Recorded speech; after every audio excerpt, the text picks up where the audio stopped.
अवधूत चिंतन श्री गुरुदेव दत्त.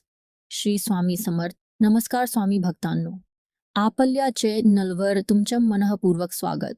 उद्या येणारी ज्येष्ठ अमावस्या, ज्याला दर्श अमावस्या असेही म्हणतात, हा दिवस आध्यात्मिक दृष्ट्या अत्यंत महत्त्वाचा मानला जातो. या दिवशी अनेक भक्त पितृकार्य, नामस्मरण आणि विशेष सेवा करतात.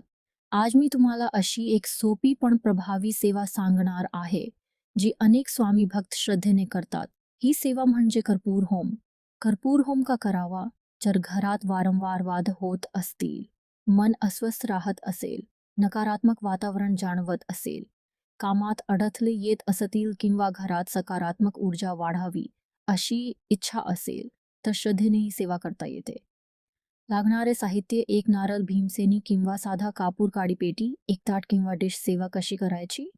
देवघरासमोर एका ताटात नारळ ठेवावा. नारळाच्या शेंडा वरच्या बाजूला असू द्यावा.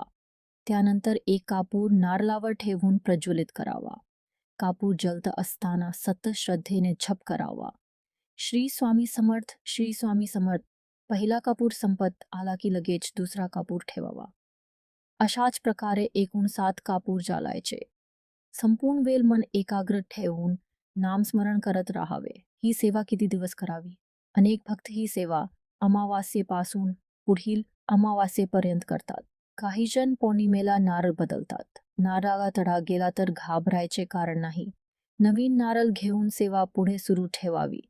काही महत्त्वाचे नियम: शक्य असल्यास या काळात मांसाहार टाळा. सेवा श्रद्धेने आणि शांत मनाने करा.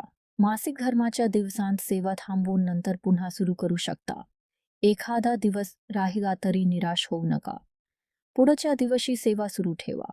शेवट ही सेवा कोणत्याही भीतीपोटी नव्हे, तर श्रद्धा, विश्वास आणि नामस्मरणासाठी करायची आहे. तुम्हीही ही सेवा करून तुमचा अनुभव कमेंटमध्ये जरूर सांगा. श्री स्वामी समर्थ.